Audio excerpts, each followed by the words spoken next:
I am an artist, poet, and filmmaker. I am doing an interview with Keith Andrews. I love what he's doing. He needs your support. We need to have more people who are not disabled but enabled, you know, in the spotlight, like Keith. And like I said, what he's doing is really good. Please support him as I am.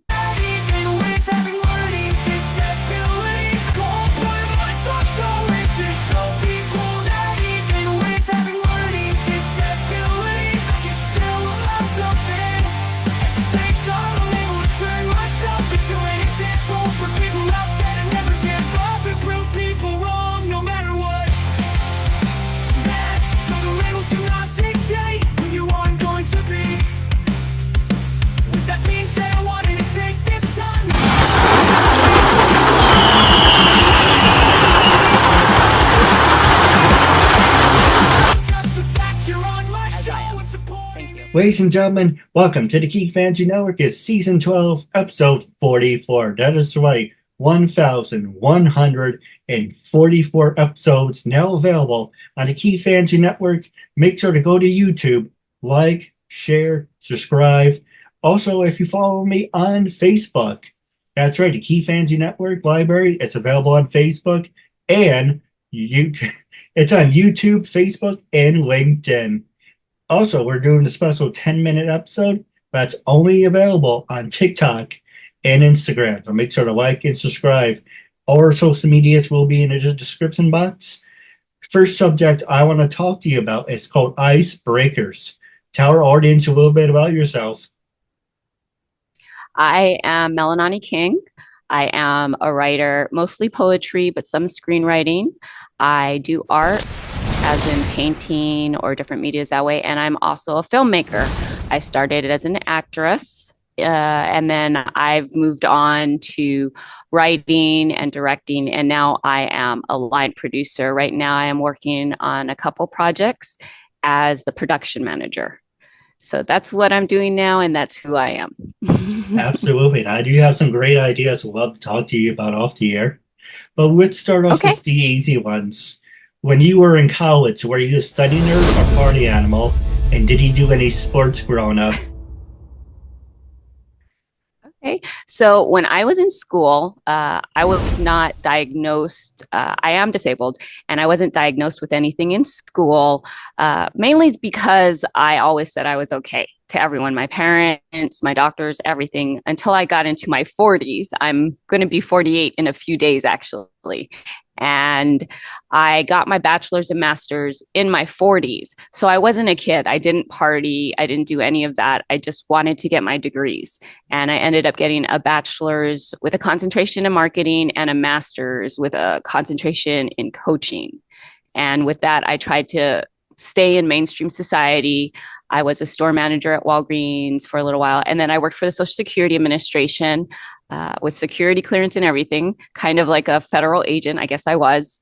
And then after separating from the Social Security Administration just a few months ago, I just had a mental breakdown, basically. And I started telling my doctors everything that was going on with me. And that's when I was able to get help, medications, and start diagnosis.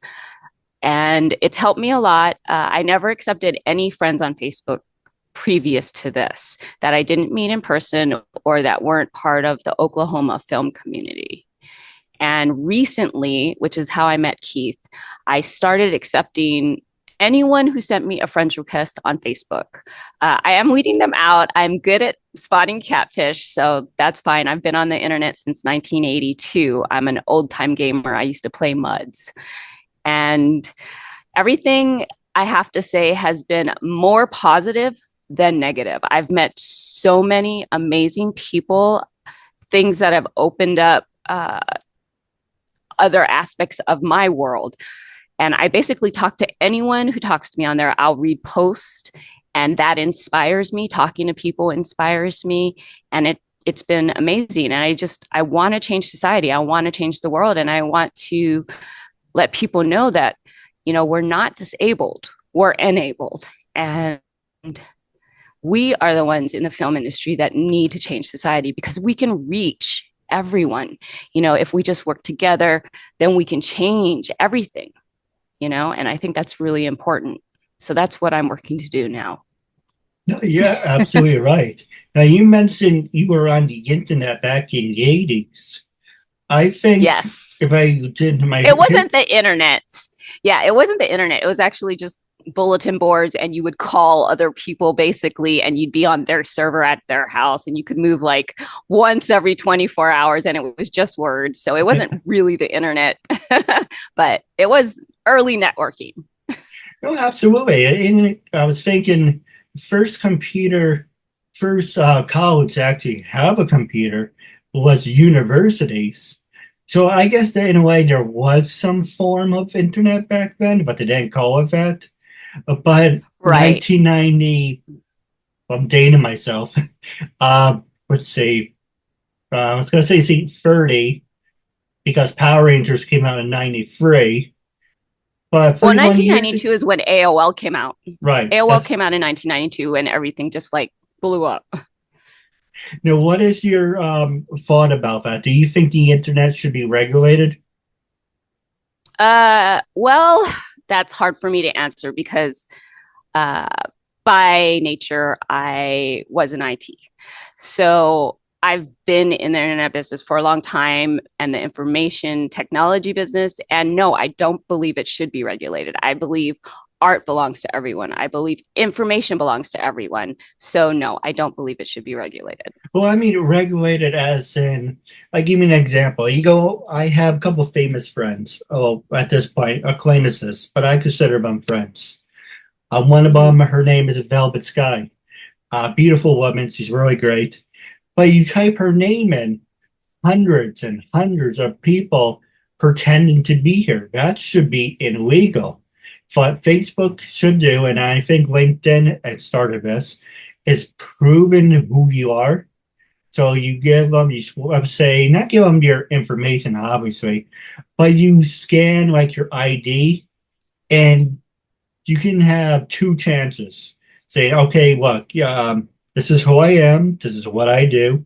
And if your account gets banned from, if you like Trump or some shit like that, freedom of speech. But if you're like a Trumper, then your account should be blocked. Or if you're spamming people, if you're like stalking people, there should be regulations about that. Having duplicate, I mean, hundreds. And it's really sad that even companies like Facebook and even other ones hire people to be role players to let me ask you, if someone impersonated you with hundreds of accounts, would you be flattered or would you think that's kind of stalkerish that they want to live my life, but they don't want to live their own? Because I think it is. I think it's really So, sad.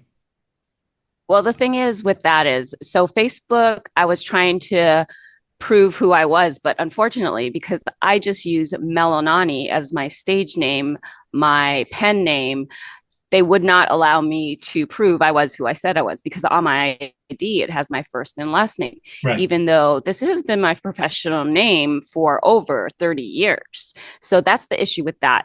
I do believe there are a lot of catfish on there, and I do believe people do pretend to be someone else on there. And yes, it absolutely has happened to me.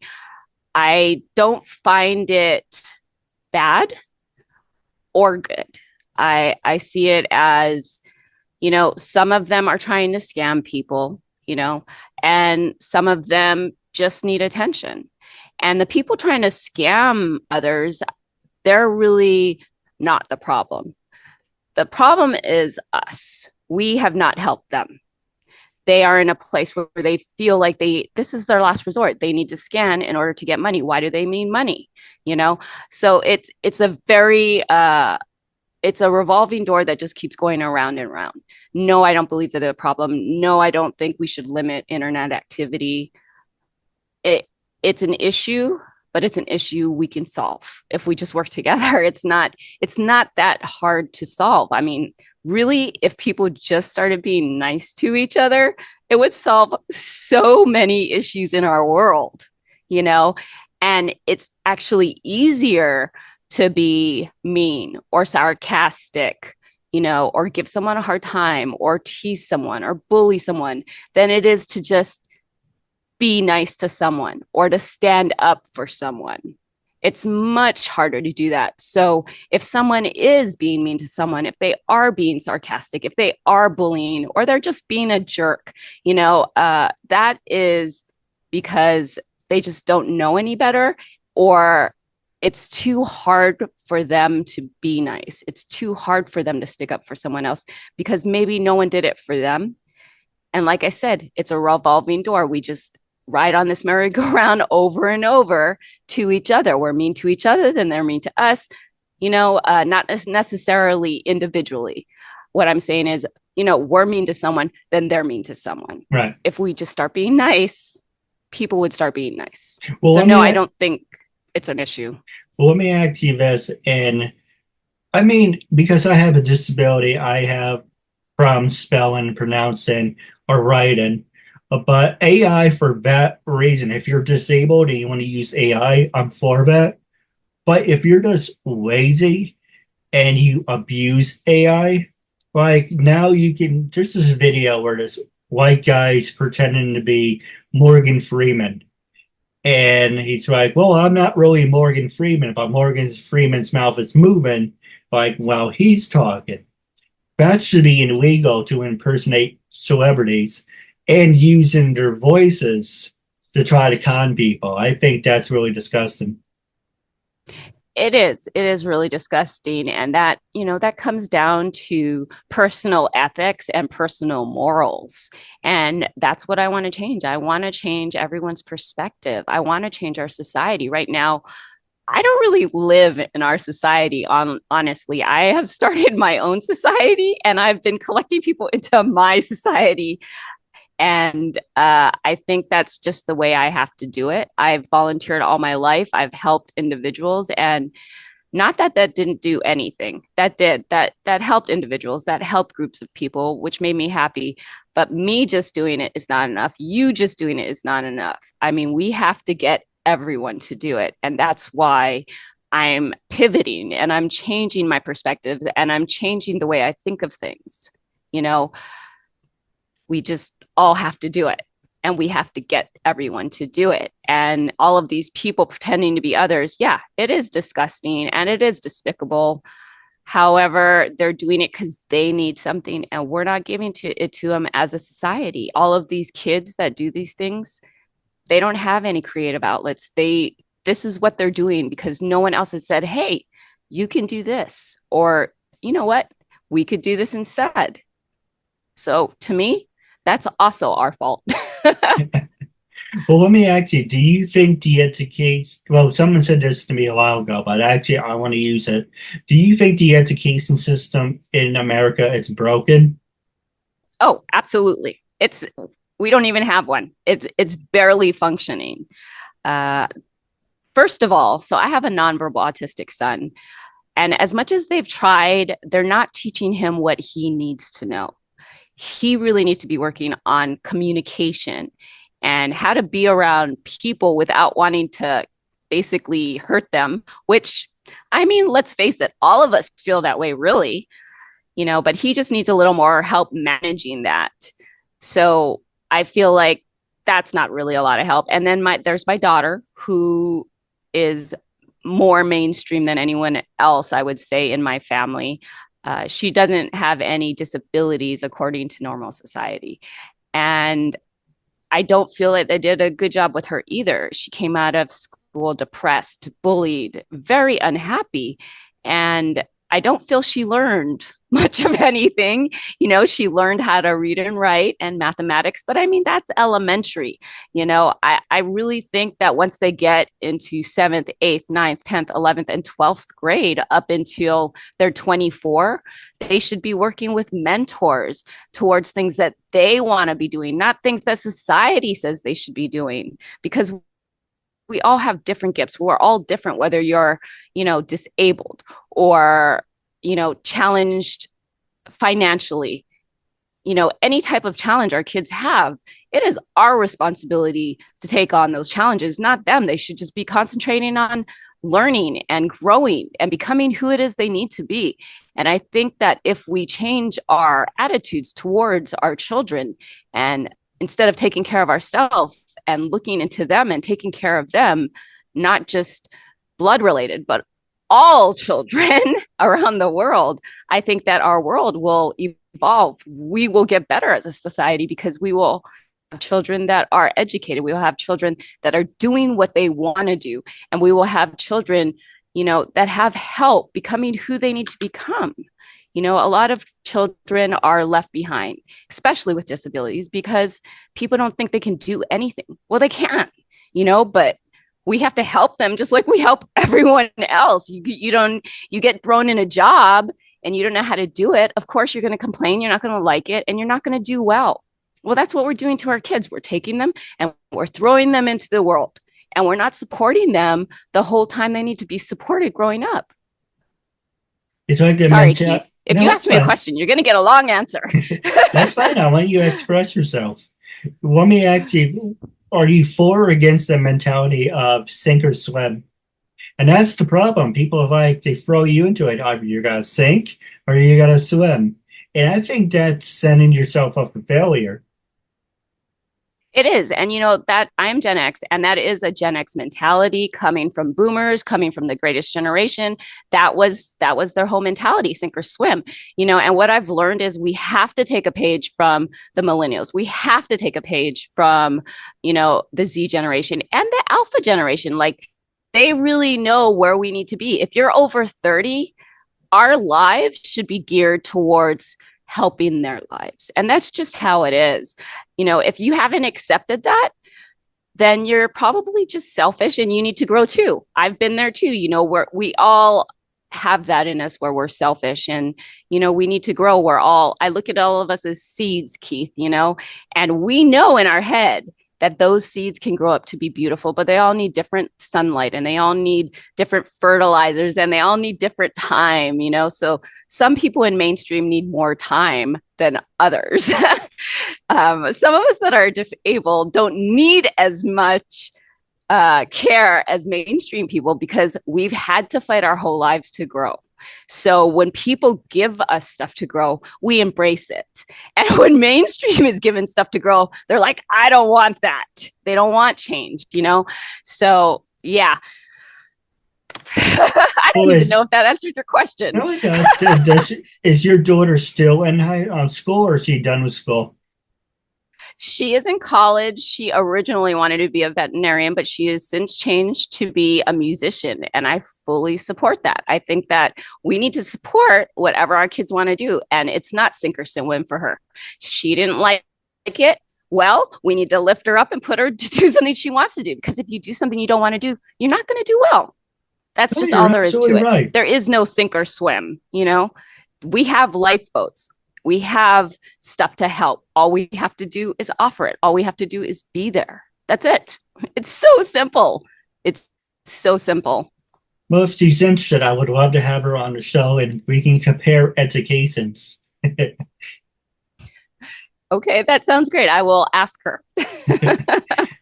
You are wonderful, Keith, and I'm really proud to know you. And I think that you're doing an amazing thing. And I will do anything I can to support you.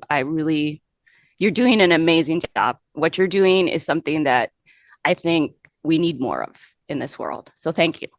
Absolutely. I do have some great ideas I'd love to talk to you about off the air. But the next segment, I'll ask you, how has the coronavirus impacted your life? And do you see things in a different point of view? So for me personally, at that point, I was a store manager at Walgreens. So I was working every day and I worked with people with the virus. I'm not sure how it happened, but I have never had COVID, even though I worked with people that did, or I don't know that I did. So it didn't affect me personally in that way. I have lost people. I did watch people become sick and struggle with that. I do know a lot of people that are still struggling because of that. So absolutely it affected me. It affected me, on a deep personal level, just seeing people suffer because, as as an empath, basically, when you see anyone suffer, it hurts you and you want to help. And I just felt very muted and helpless. And that's how it made me feel. And I still feel that way. I still feel helpless because there's still a lot of people hurting from it. And there's nothing I feel I can do, you know? No, you're right. And Trump did a horrible job. And it was, I mean, once he was, pressured to do the warp speed thing to get the vaccines out, yeah, okay, yeah, but he knew about it when he was in, not to talk about political thing, but we can talk about anything and everything. It's freedom of speech, whatever. But Absolutely. Absolutely. I think he could have done a better job. Cuomo, he's a piece of shit. With the nursing home scandal and that whole thing. He did some good things, but not to talk about that. But let me ask you, you think, and especially I want to know it from your point of view, George Carlin always made the jokes about, and I didn't appreciate it when I was younger, but listening to it now, and I talk with my hands, force a habit. Looking at it now, I was saying the mayors, the Congress, the congressmen, all these federal people, they're all bought and paid for. And at the time, because I was a kid, I don't know what he's talking about, but seeing how Trump is skating away with everything, how certain people, if they pay you money, they turn a blind eye. It's kind of like there should be repercussions, especially in New York City. There's some places where I would like to be interviewed, but it's you have people subway surfing. There's stabbings and people. Here's a story you may or may not heard. Someone who was arrested for, and don't I'm laughing because I not think it's funny. It's I don't know. So I don't know. It's a different word I can't think of. It's I'm laughing because it's how stupid it is. This guy was arrested 37 times. All right, 37, and then the next day he's out without bail, and he's back on the streets. And it's kind of like we need mental institutions. We need prisons. We need to get these mentally disturbed people off the streets. You need to give people help. Instead of saying, oh, if things are fine, everything, with these rose colored glasses, everything's wonderful. Really, this guy just killed someone 37 times. Well, I guess he's a model citizen. But Yeah. it's kind of Yeah. like, where does, what's the expression? Where does the buck stop? Well, it stops with us, Keith. It stops with us. Yeah. Going into politics, I'm not for Trump or against him. I feel like he needs help, just like Yeah. everyone else, and I feel like it's our responsibility if he misbehaves, it's because he wasn't taught the right way, you know? And all of these people sorry, I have a fruit fly infestation at my house. All of these people that need mental assistance because they need to talk to someone and they just need therapy and they just need help.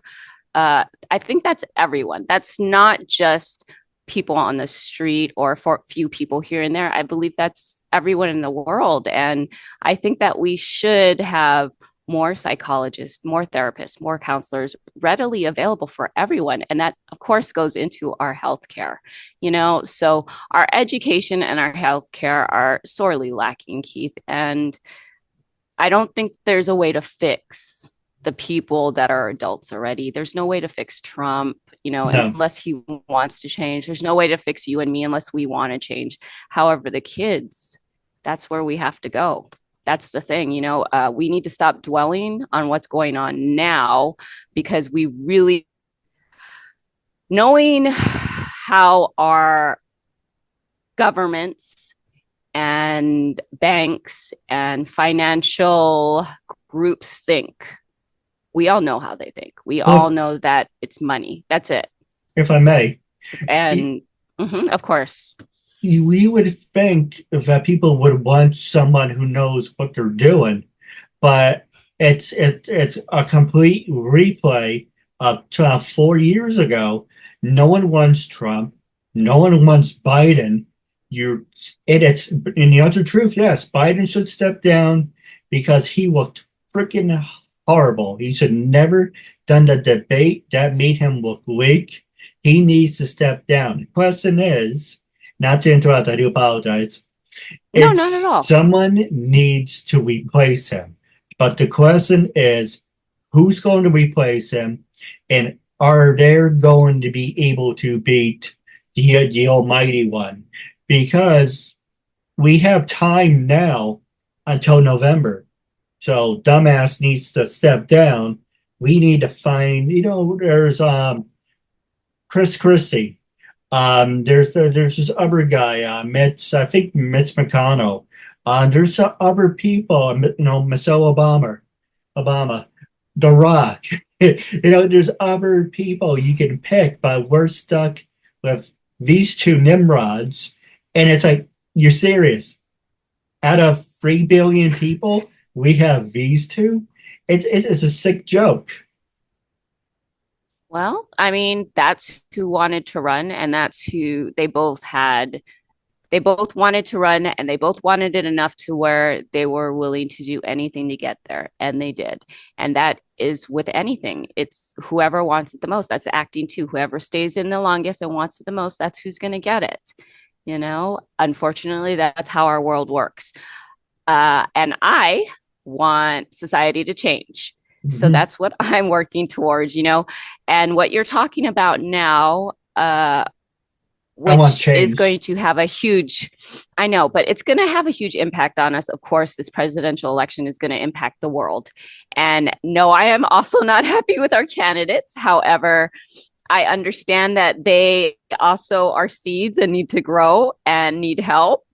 And I also realize that November is around the corner. So I don't know what to tell you, Keith. Yeah, There's just not enough people that want it enough as them. And if we had people that did, yeah, that would be great. But as of this point, we don't. I'm absolutely. Not sorry. to talk about politics. I know I don't want to. Well, here on the Key Fancy Network, it's freedom, speech, self-expression. But I didn't mean to talk about politics. But I do No, like it's hear fine. It's fine. do like to hear what you have to say. But we are going to talk off the air. But I want you to be brutally honest. When I first approached you to be a guest on my talk show, what made you say yes, and how do you feel now? Well, like I told you, I am accepting all people as my friends right now, unless they prove me wrong. So, with saying that, that is why I accepted. I'm open to everyone in the world right now. I've given myself to the world. I am accepting friendships from anyone, and I will do interviews. I'm working on a couple books, a couple of screenplays. I'm willing to do that stuff if that's going to help us change our society, Keith. And I think what you're doing is great. And after being on the show and looking at some of the shows you've done, I'm really proud of you, like I said, and I definitely support you. And we need more people like you. Yeah. If anyone who's watching, make sure to like and subscribe. Our goal is to reach 500 to 1,000 views. Once we reach that goal, we definitely do a part two.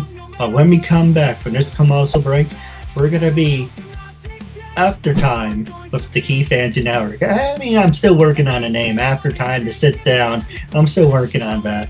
I guess to sit down. You can watch the sit down with Keith Andrew available on Instagram and TikTok. When we come back for this commercial break, we're wrapping up. It was a real honor and privilege having this guest, and I'm looking forward to part two down the road. So until we meet again, I catch you later. Thank you, and have a good night. Thanks, Keith. Supporting me, my message is all